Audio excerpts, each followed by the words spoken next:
E adesso inizieremo la 16ª lezione che dice così, che il punto, diciamo, il punto 4, dice così: questa devozione procura la maggior gloria di Dio.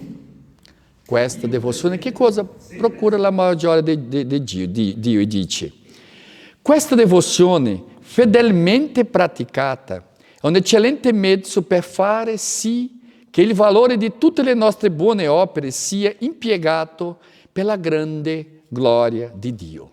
Diciamo, ognuno di noi, il nostro fondatore una volta diceva, abbiamo una missione di essere micro Cristo.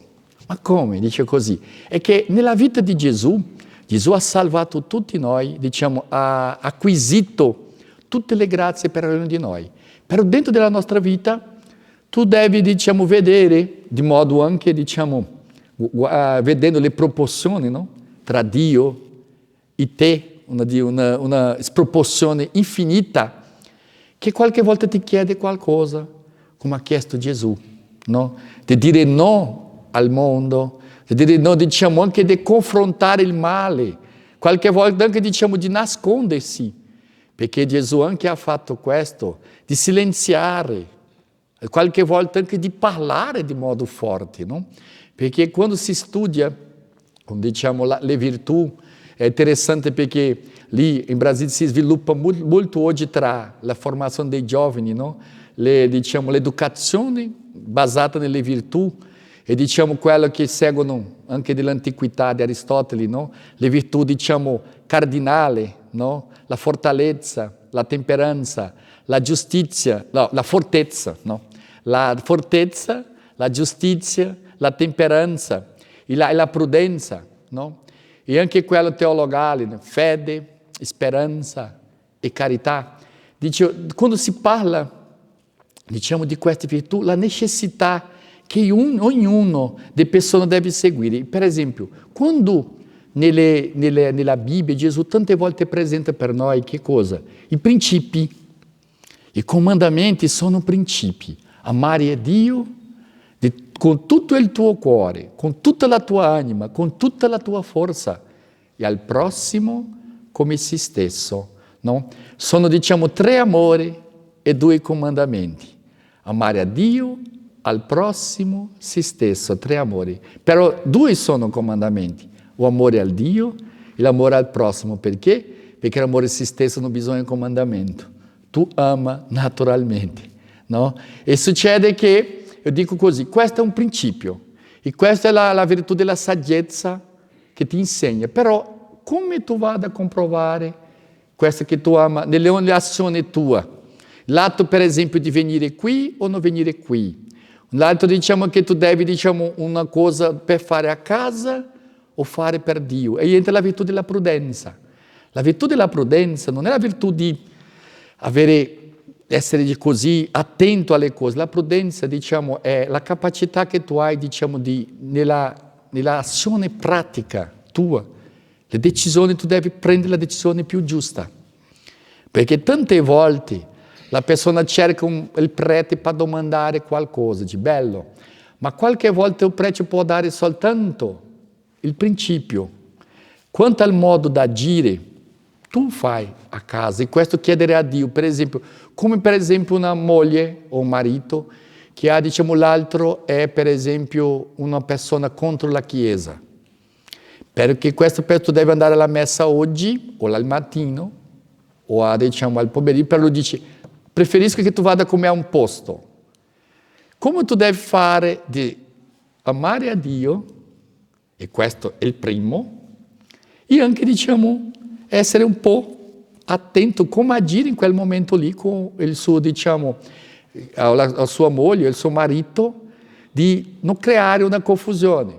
Questa, diciamo, è la virtù della prudenza, che ti dà il modo da agire. Però se tu sai che Dio è sopra tutte le cose, dice anche la vicinanza del matrimonio non è sufficiente. Dio sopra tutte le cose. E questo, diciamo, qualche volta non è facile da agire. E questa è la virtù che ti dà questa capacità di vedere che ogni azione nostra, dobbiamo chiedere l'intercessione della Madonna, una persona che si consacra a questo legame così vicino alla Madonna, e deve chiedere e dice, se la Madonna fosse nel mio posto adesso, che cosa farebbe? Non io che vado a fare, no? È la persona mettere nel posto della Madonna o di Gesù o di San Giuseppe, come ho spiegato fra poco. E dice così, viene nel punto 154, altra cosa che non piace a tanti, no? Non piace. Che cosa? Soffrire, croce, no? Perché quando pensiamo che una persona, molto tempo fa mi parla, padre, non può essere che Dio mi ama. No, ma perché? Perché sono tanti problemi, che se Dio mi amasse, mi vorrebbe fare tutte queste cose, no? Io dico, guarda, perché basato in questa tua idea, Dio odiava Gesù, no? Perché che cosa ha dato, diciamo, che quando prende questo esempio, no? Prende Abramo, col suo figlio, dice così, Dio chiede a Abramo, no? E che questo, diciamo, è una prova, per cui dobbiamo capire, di presentare il suo figlio come sacrificio, era una prova. Abramo dice, si parla di Abramo come essere il padre della fede, perché lui dice, lo Dio che ha promesso per quel bambino lì, per Isacco, dice così, questo bambino avrà, diciamo, una discendenza più grande, tu avrai una discendenza più grande che tutte le stelle del cielo e tutte le sabbie del deserto, della terra. È molta cosa. E che oggi si è comprovato, né? Gli ebrei troviamo in tutte le parti del mondo, diciamo, e così, dal punto di vista anche, diciamo, del corpo, ma anche quelli che tutti che seguono Gesù sono figli spirituali di Abramo, no? E così, Abramo è anche considerato padre anche dei musulmani, né, delle religioni, le tre, no? Ma quando dice così, che nel momento che immaginare quel momento forte, che il figlio, che chiede al figlio, porta il fuoco, la legna, e il figlio bambino, non c'era fosse 7 anni, 8, ma sempre insieme ai sacrifici con il padre, dice, papà, abbiamo il fuoco, abbiamo la legna, dov'è, diciamo, l'animale per essere sacrificato? Immaginare che il padre sentire del figlio questo. E lui dice, Dio proverà, no? Così. Dio, diciamo, darà una soluzione, no? E lui prepara soltanto che il bambino conosceva. E questo lui è l'esempio di un agnello, lui, perché dice, deve adesso sdraiarsi diciamo, nell'altare. E il bambino sentiva che lui, ma l'ha accettato. Guarda, perché c'era la nozione del sacrificio. Nel momento che il padre vada a abbassare il coltello, l'angelo basta, ferma, no? Dice, tu hai dato la prova, no? E succede che la liturgia dice, guarda che nel momento che chiedono a Dio, come se fosse adesso Abramo, dice, per suo figlio, Dio ha lasciato che la mano, il coltello, fosse, diciamo, uccidesse Cristo, che è se stesso. No, dice. Lui, diciamo, ha risparmiato Isacco, né? Per non risparmiare il suo figlio. È un sacrificio molto, molto grande. No? Ricordo tante volte qui un video, che forse non successo un messaggio così corto, che era un uomo che, diciamo, faceva cura, diciamo, era responsabile per cambiare, diciamo, del treno, sono le parti che il treno cambia, no? C'era, come si dice quello? Dei binari, quello che faceva il cambiamento di binari, non so come, scambio di binari.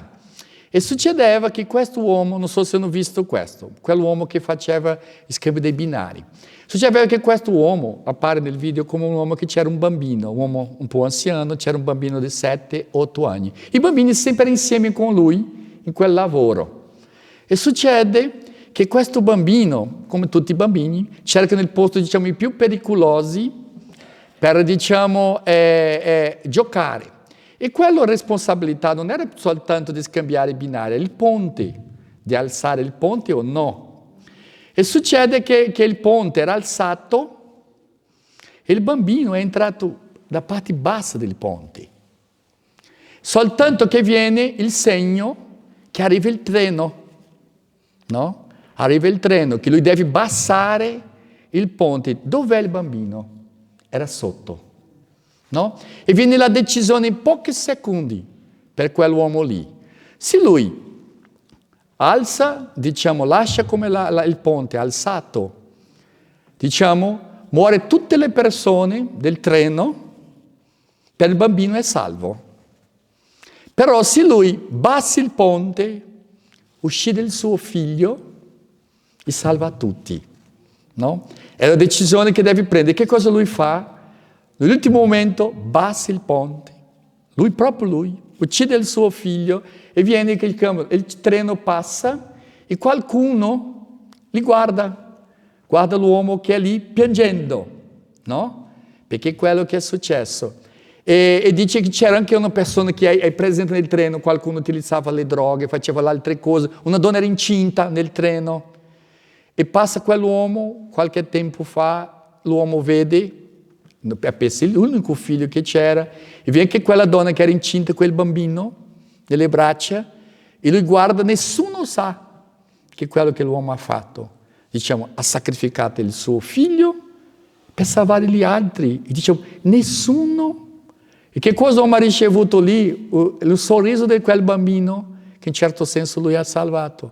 Per la mamma non sapeva niente. Dico, mi è piaciuta questa storia forte, no? Ma perché? Perché è la storia di Cristo verso ognuno di noi. Quando la persona, diciamo, questo treno è la nostra vita, questo treno è la nostra salvezza, siamo lì, no? E di che cosa? Dio ha deciso di uccidere il suo figlio per salvare ognuno di noi. E viene questo punto che vado a dire, i più amati di Dio, che cosa ricevono di Dio? La croce. Però anche la distinzione, attenzione, non è perché quello che soffrono.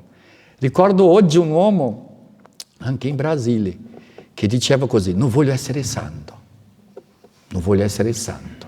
Gli ha detto, ma perché tu diceva questo? E questo uomo ricordo che ha lo stesso nome del padre di San Benedetto, no? Perché è un nome un po' diverso. E dice così, perché? E dice, perché i santi soffrono molto.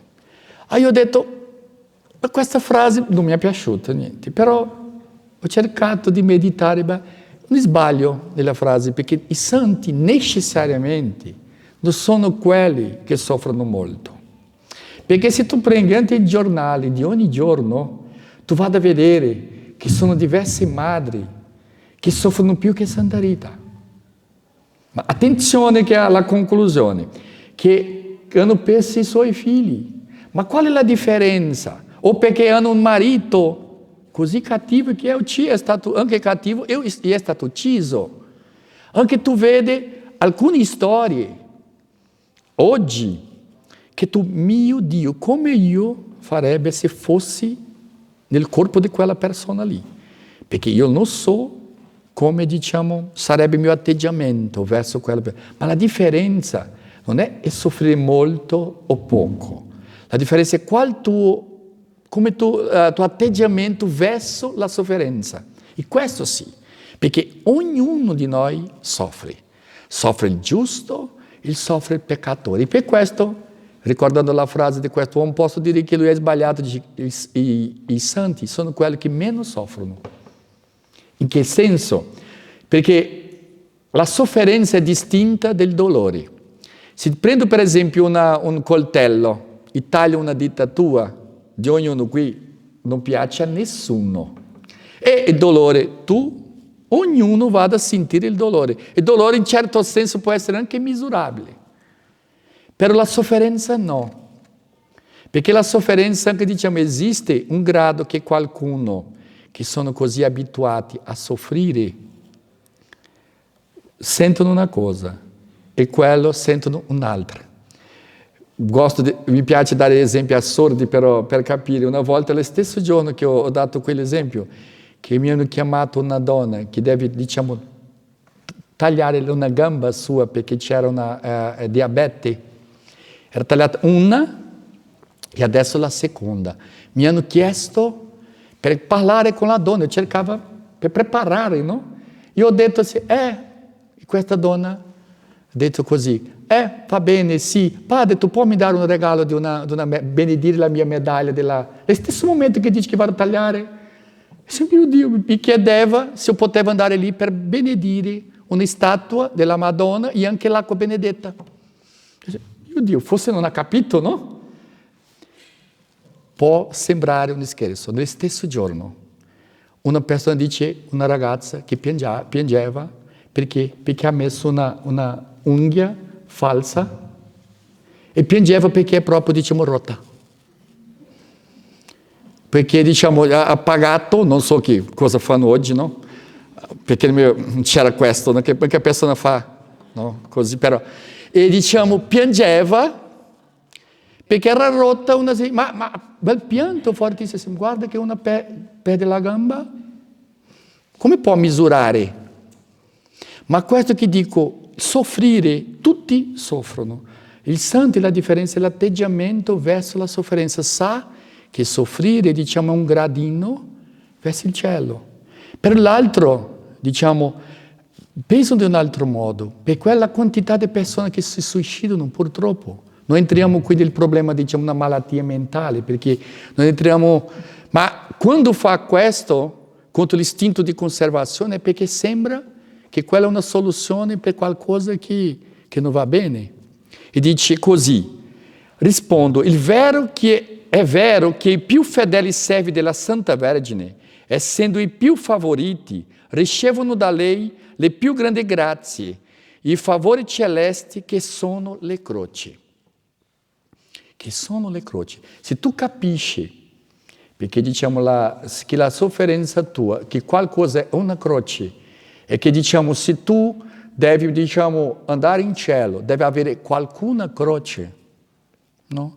Perché vedo tante persone che lottano per, diciamo, per guadagnare il pane di ogni giorno, no? Quel dubbio, diciamo, oggi devo lavorare, esco di casa senza nessuna possibilità, tanti debiti, e vedere oggi vedrà la soluzione. E altri così ricchi che, diciamo, soldi mai è stato un problema. Però pensiamo che questa persona non ha croce. Quanta croce nella vita, anche di quella persona che tu pensi che le cose vanno bene. Dici, qualche volta eravamo in una città moderna, piena di grattacieli, molto... E la notte, lontano, quelle grattacieli sembravano quella cassa di luce, no? Cose così, era bello vedere da lontano, no? Non da vicino, però da lontano era bello. Se ognuno di noi fosse un angelo, un po' curiosito, no? Di mettere la testa lì, in ogni stanza di quella cosa che tu ammira, quanta tristezza, quanto dolore, quanto, diciamo, i sacrifici. Ricordo un uomo fatto molto benestante, basta dire che c'era più di 1000 immobili in affitto, più di 1000. E non aveva figlio, c'erano adottato 3 figli, 3 bambini, tutti fratelli. La moglie, che lui ha costruito una bella casa, la moglie è diventata con quella malattia che il corpo diventa tutto paralizzato, soltanto gli occhi. Era, diciamo, lì 3 infermieri con quella donna. La seconda, la quale figlia che ha adottata, succede che ha avuto anche un cancro nel cervello, malattie così, nel secondo. E, diciamo, l'altra figlia, che è sposata con un ragazzo giovane, il ragazzo ha avuto un incidente, è morto, quella terza è diventata anche malata mentalmente. Del figlio non racconterò, però la situazione forse sia peggio. E lui era così, il suo bell'appartamento sembrava un ospedale. E lui ricordo la frase che lui diceva, padre, lui ogni giorno era per correre, no? Tutti, tra i figli e la moglie, fare cura di loro. E diceva, c'era molto soldi, però era così, dice, padre, sarà che diciamo la malattia è la mia croce? Dice, ma certo, no? Basta dire che in 3 anni di quello, 4, 3 sono morti. E dico, tutto che vedeva la vita di quell'uomo sembrava benestante, la croce. Dice, l'uomo ha acquisito davanti a Dio il merito di non è perché faceva cura di 4 malati, è perché ha riconosciuto in fare cura di quei 4 malati come la sua croce è l'istrumento di salvezza. E questa attenzione, perché ognuno qui ha la sua croce, però se tu non porta come croce e porta come diciamo un semplice diciamo peso e non tu perdi tutti i tuoi meriti davanti a Dio, soffrirà in vano davanti a Dio, perché questo dico, anche soffrono i giusti e i peccatori. La differenza è il modo che prende la croce. Dice così, se lui dice che anche quello che si consacrano hanno la croce, ricevono la croce, però dice, ma sostengo pure che sono talmente fedeli a Maria da supportare queste croci con più facilità, con più merito e con più gloria. E questo che è bello, che quando tu trovi una persona che porta una croce, dici, con felicità, questo diciamo, dice, ti riempi il cuore. Alcuni raccontano che nel momento, diciamo, è stata una santa che ha avuto una rivelazione, che nel momento che hanno dato a Gesù la croce, il primo atto di Gesù non è stato di mettere la croce nelle spalle, e che quale? Baciare. Ha baciato la croce come segno per ognuno di noi. Nel percorso cade 3 volte, perché diciamo, non havia crocis che il nostro fondatore spiegava, diceva così, cadere una volta va bene e alzarsi, ma cadere la terza volta e anche alzarsi non sempre diciamo, dici basta, no? Qualche volta, ogni giorno diciamo basta, no? E se Dio avesse dato basta verso di te, nel momento che tu hai fatto qualcosa di cattivo, se Dio ha raccontato le tue cattiverie, dice basta. Come qualche volta tu voglio dire basta all'altro, no? Una persona, padre, non sopporto mio marito, sono 30 anni che soffro, dice, tu devi rispettare i tuoi 30 anni. Perché se fosse 3 giorni, dice, si butta 3 giorni facili, ma sono 30 anni di croce, così vado adesso a lasciare la croce nel pavimento, dopo 30 anni, troppo tardi, continua, no? E questo che diciamo deve essere il nostro atteggiamento verso i sacrifici, dice così. E l'ultimo che vedrò oggi, nell'ultimo d'oggi, sarà proprio così. È quello, diciamo, il motivo, diciamo, che spingono a consacrarsi a Cristo per mezzo di Maria, che diciamo che è una via breve. Nel punto B, 155, dice, questa devozione alla Santissima Vergine è una via breve per trovare Gesù Cristo, sia perché non ci smarrisce, sia perché, come ho detto, si cammina in essa con più gioia e felicità e per conseguenza con più prontezza. Più gioia, felicità e prontezza. Un altro esempio, per così, una volta eravamo nel nord Italia e c'era un albergo, diciamo, che promettono foto così bello, no? Che per vedere il mare era sotto, in un posto così brutto che sembrava, diciamo, una grotta alla fine. Ma va bene. E c'era una donna che fosse, non so di dove era, però, ma faceva la pulizia di questo albergo, ma con una gioia così grande, che faceva sì, ma e salutava tutti, e puliva quello lì, faceva il lavoro più duro di tutti lì, e domandato, ma Ma la tua gioia così riempie il nostro cuore, no? Sì, perché devo pulire, no? Si può pulire triste o contenta, no? Allora stesso, devo pulire allo stesso modo, pulirò contenta, no? E così rideva tutto il percorso, no? Dice, è così, alla fine non posso cambiare le posto, si può fare, dice così. E questo, avere questa gioia, come dice così, sia perché non si smarrisce, perché dice, si camminasse con più gioia, felicità e per conseguenza con più prontezza. Quando la persona sa, è chiaro e dice, ma è contento di quello che devi fare, tu sai che questa è la tua croce, andiamo con gioia, no? E dice, alla fine dice così, dice, si progredisce di più in un po' di tempo di sottomissione e di dipendenza da Maria che in anni interi facendo la propria volontà e appoggiandosi su se stessi. Fare la propria volontà, mio Dio, la malattia di questo tempo. Fare la propria volontà. Come l'altro dice, cerca di fare ogni giorno, come alcuni consigliano, segui il tuo cuore. Faccia quello che tu voglia, no? La TV, sperimenta fare durante una settimana la tua volontà. Che cosa succede? Studi tutto, tu si arrabbia, va nel lavoro, grida quel tuo padrone, faccio la tua volontà, no? Se per esempio adesso non voglio pagare, non voglio, non è mia volontà, non voglio, non paghi, quando vai a fare qualche negozio, faccia la tua volontà, che cosa succede? No? E il mondo oggi vuole fare la volontà e non domanda qual è la volontà di Dio verso di me. E quando diciamo la persona acquisisce un posto così alto che non ha distinzione tra quello che Dio voglia e quello che la persona voglia. Questa è stata la Madonna. Quando diciamo un santo diceva il Sacro Cuore di Gesù e di Maria, come essendo un solo cuore, diceva così, la volontà della Madonna è la volontà di Dio, la volontà di Dio è la volontà della Madonna. No? Quando una coppia è davvero unita, è questo che è bello, perché uno voglia la volontà dell'altro. Se è così, sempre uno sta facendo la sua volontà, perché l'altro vuole la volontà dell'altro. No?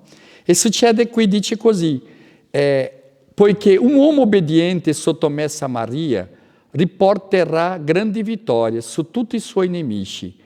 Essi, è vero, vorranno impedirgli di camminare, farlo indietreggiare o farlo cadere, ma con l'appoggio, l'aiuto e la guida di Maria, camminerà a passi di gigante verso Gesù Cristo, senza cadere, senza indietreggiare e senza ritardare. E finisce qui, finirò con questa frase qui nel numero 156 che dice, alla fine, colui che onora la madre rassomiglia ad un uomo che tesoreggia, dice lo Spirito Santo, cioè colui che onora Maria, fino a sottomessa ad essa, ad obbedirle in tutte le cose, diventerà ricchissimo, perché egli accumulerà tesori tutti i giorni, mediante il segreto di questa pietra filosofale, che riferisce la madre è come chi accumula tesori. Che riferisce la madre è come chi accumula tesori. 2. Perché secondo un'interpretazione spirituale della parola dello Spirito Santo, la mia vecchiaia si trova nella misericordia del seno. È nel seno di Maria che circondò e generò un uomo perfetto e che ebbe la capacità di contenere colui che tutto l'universo non comprende né contiene.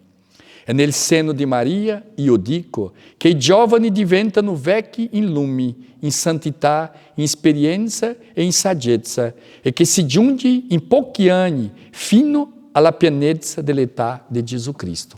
Per questo finiamo ricordando questa grazia, di sopportare, di portare la nostra croce anche con gioia. E sapere che diciamo la Madonna, Gesù Cristo sarà sempre insieme a noi per aiutare ognuno. Sia lodato Gesù Cristo. Alziamo